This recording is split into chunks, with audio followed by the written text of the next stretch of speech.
Shaashamannee ganda duwwaa tokko mana kaarta pilaana yookiin seera ulaagaalee isaa guutuu guuttatee fi lafa baay'ee guddaa kan ofirraa qabu. Assalaamu alaykum wa rahmatullahi wa barakaatu. Ashama harka fuunee jirra jirtu amantiif kutaan osoo waliin qoodin yeroo hedduu mana nuun fidduu lafa nuun fidduu warri jettanii kallattiidhumaan jechuudha. Hojii haaraya seene akka jaalattan abdiin qaba. Laayik godhaa viidiyoo kana dhageeffadha. Akkuma sitti argitan jechuudha. Lafni kuni 0 garuu jalqabarra aspaaltii 80 geessura yoo gargalle kunu asiin 0 aspaaltiin guddichi garasii achirra gargallee yoo jenne kallattiidhumaan asol seena. Naannoon jechuudha naannoo baay'ee bareedaa fi akkasuma mootuyyuu manneen gugurdaa fooqillee akkasuma mana jechuudha Adaamaa hedduu namatti toluu fi irra caalaa jechuudha lafaa fi naannoo hedduu jaaladhe isinillee akka jaalattan abdiin qaba. Kuni jalqaba aspaaltii irraa akkuma ol seenneen fooqii kanatti dhufna reef ijaaranii geessuu gayanii saniif qorqorroon kun hin ka'aa boodarratti kunuuti aspaaltiin asii kunuuti asumaan akkana gargallaa jechuudha. Aspaaltii irraa osoo hagamuu hin deemin daqiiqaa tokkoyyuu osoo hin gayinii isiniin jedha.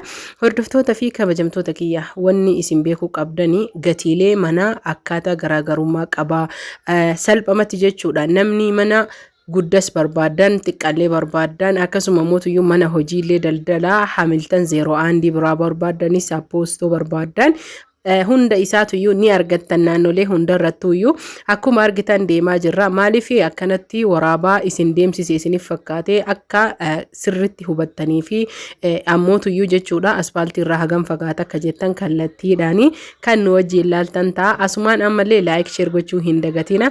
Adaamaa diimaa argaa jirtanii bakkoota namniin dhagaa caccabsan san kunu asumatti namni Ameerikaa fooqii afotti ijaarsisaa jira. Lafa nu laaluu hennu yookiin mana nu laaluu hennullee kunu Adaamaa kana duuba jechuudha.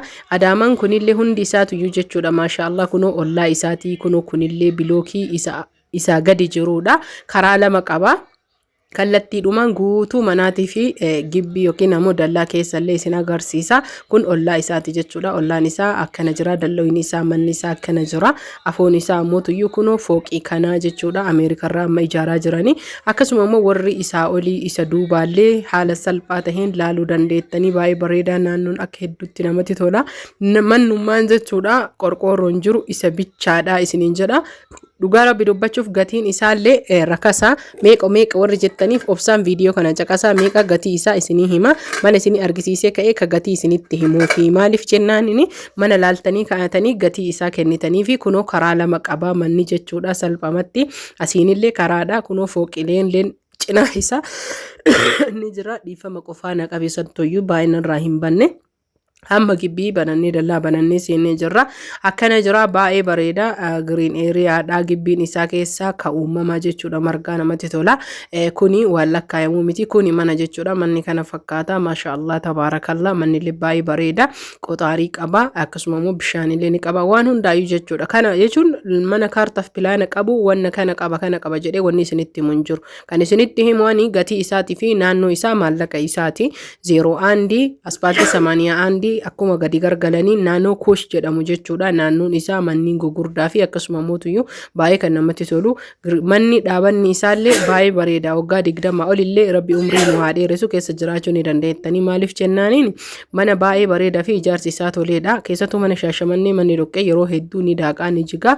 Manni kun ammoo haaraya akkaataan itti ijaaranii fi akkasuma ammoo shaaworii shintibeetillee girgiddaa duuballee dhaabamana isin agarsiisaa isiniin jedha. Mana daawwadhaa ka'a kutaa 3 qabaa jechuudha. Saalonaa fi qabeetii akkasuma mootuyyuu kutaa ciisichaati. Hordoftoota fi kabajamtoota kiyya naannoon isaa hundi Adaamaa bolokkeetti fooqii dhiifama of kolchaa kan ijaaramedha. Asitti kunoo shaaworiidha. Shaaworii isaatii jechuudha. Isin tolfachuullee ni dandeettanii akkanattillee tolee jira. Wanni hafi takkallee hin jiru. Shaaworiinuu guddaadha. Asitti mana fincaaniiti. Mana hedduu bareedaa gatii isaatiin jechuudha. Dhugaa rabbii dubbachuufi yoo akkana jedhu kaarta pilaanii kaarnii qabaatee jechuudha. Naannoo gugurdaa kanatti namni tokko miliyoona afaan 800 faan eedanii sandagadha. Akkasuma immoo kun duumni isaa akkana jira. Gatiin isaa ammootuyyuu dhumarratti isinii hima obsaadhaan mana laalaa kaa'ana dhageeffadha. Gatiin akka manaatiif akka naannootiif akka lafaatiif rakasa malleerra deebee isinitti hima. Namni viidiyoo kana laaltan laayik sheer godhaa calliftaniitumaan irraa hin bayinaa. Kunoo akkana jira hordoftoota fi kabajamtoota kiyyaa kuni mana LDdha xiqqaatus jechuu baay'ee bareedduu kataati qulqullinni isii akkasuma ammootuyyuu naannoofni isiin jiraattu jechuu adaayyaa jamaa akkanaannahaati wanni hundiyyuu jechuudha. Manni hanga barbaaddellee fooqii biratti mana kaanillee akkamitti akka tolchan argitanii namatti hin tolu. Korniisiin hin qabu, korniisiin qaba, korniisiin isaa carqiidha taakaa jechuu ni sirreeffattanii. Kanaaf asiillee balbala itti baafachuu dandeettanii isiniin jedha hordoftoota fi kabajamtoota kiyya. Amma kan isin agarsiisu yoo jiraate mana osoo hin tahini manni Ameerikaa fakkaata jedhu garabbii dubbachuu fi bakka jarri bashannana wakii itti godhan san argitanii bishaan achiin gannaqa roobni yoo roobee jedhe gubbarra hedduu jechuu dheerinni manaa girgiddama adaamaa isa duubatiin ilesinitti argisiifna booda yoo gabbaane qixxema adaamichaatiin garuu kun ammoo adaamaa gubbaa waan naannoon fooqii ta'eef manni gabaabduu fakkaatee isin mul'atti malee manni baay'ee dheertuu fi bareedduudha. Waaw maashaallah dallaa kunoo laala mana barbaadan mana guddaa fooqii ka ijaaruu danda'u dallaa kana inni kun addatti jechuudha. Isin laala mana kunoo mana adaamaa na duuba jiru san argitanii mana kana duuba jiru girgiddaan isaan qixa garuu naannoon fooqii waan tahee fi namni manni gugurdaa waan jiruuf waan mana xiqqaa fakkeessee isiniin jedha. Gibbiin akkana fakkaata hedduu bareeda magariisummaa malee qulqullinni isaa teessumni lafaa maashaallah tabaarakallaa akkaataan lafaa miidhaginni bareenni haala kana fakkaata. Yeroo hedduu nakoo mataa turtanii maaliif lafa nuun finne maaliif mana nuun finne kapilaana qabu kaseera qabu jettanii kunoo seera ulaagaalee guutuu kan guuttate gibirri barri 2018 gabbaramee kan kaffalamee isin keessa jiraachuu qofa keessan taasifadhaa isiniin jedha. Karaa lama qaba kunoo asiinii fi asiin qaba jechuudha. Karaa isaa dhaabadhee keessa isin agarsiisa. Dhiifama imoon isin jeeqaa jira WhatsAppiin akkuma sitti argitan kana karaan ani dhaabadhe kana kunooti asiin kun karaan kana hordoftoota fi kabajamtoota kiyya ka itti aanu karaan kana jechuudha. Mana gara lama gargalchitanii ijaaruu dandeettan suuqa gara lamatti itti banuu dandeettan naannofni isaa akkana jira kunoo maashaallah tabaarakallaa biyya feetan jiraatanii bakka feetan jiraatanii mana akkana jiru lafa akkana jiru namootiin barbaadanii lakkoofsa bilbilaa kiyya ni beeytan duwwaa 978 72 WhatsApp Telegram na dubbisaa isiniin jedha. Hordoftoota fi kabajamtoota kiyya qarshiin isaa meeqa warri jettanii haasaa isinii fixee kahee qarshii isaa isinitti hima. Maaliif jennaaniin qarshii yoo dhageettanii jettanii viidiyoo sheer illee gootan laayik illee gootanii wanni ani isinitti himuu barbaadu naannoon kun jechuudha naannoo baay'ee bareedaa tahee aspaaltii hunda gaafoo asiin na duuban jechuudha. Akka nama dhaabadhe kanatti aspaaltii guddicha 01 ka gara roo baalee gara hasaasaa gara kufalee dabarsutu jira. Asiin ammoo naafoo bakka na argisiisu ka 81 guddicha jira. Gara nalleen ammoo tuyyuu abbaa soddoma aspaaltii haaraya jira.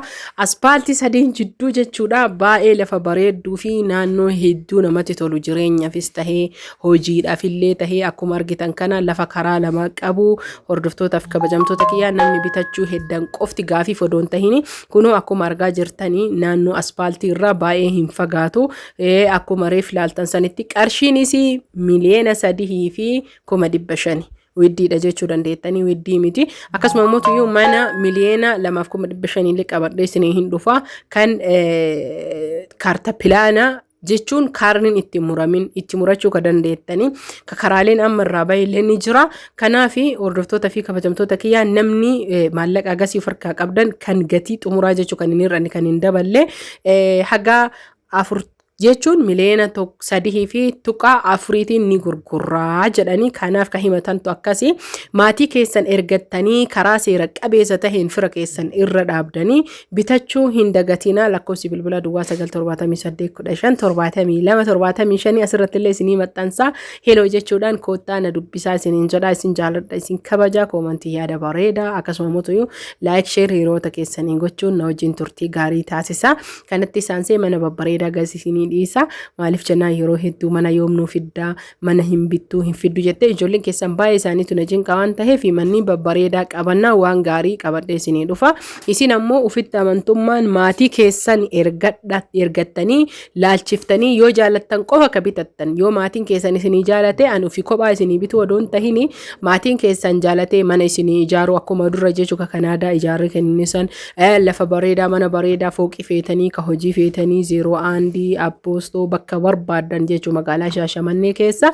Garuu naannoon ijoon namni jaalatu 01 dha keessattuu iyyuu maaliif akka ta'e hin beeku. Akkasuma 04 jedhaniini 04 rakasa isinii galee duwwaa 10 manni baay'ee babbareedas jira namoonni hedduun baay'ee maaliif akka filan hin beeku kanaafi akkana fakkaataa isiniin jedha manni kuni naannoo fooqedhanii warri Ameerikaa jiru ijaareedha achumaanuu hafuurri Ameerikaa isinitti haadha'u koottaa bitadhaa ijoolleen teena warri birrii xiqqoo harkaa qabdanii magaalaa xiqqoollee lafa qabdan gurguraa walitti dabalaa koottaa bitadhaa keessa galaa rabbi umrii isin dheeressu fayyaa isin kennu booda fooqirra ijaaruu dandeettanii ammaaf ammoo mana bareedduu keessa jiraattan mana guddoo ofirraa qabdi ulaagaalee hunda ka guuttate isiniin jala horaa bulaa fayyaan faaya viidiyoo sheer odoon godhin laayik odoon godhin irraa hin bayinaa isinitti abaru laayikiin isinii gale waaw maashaallah akkam jijjira nagahatti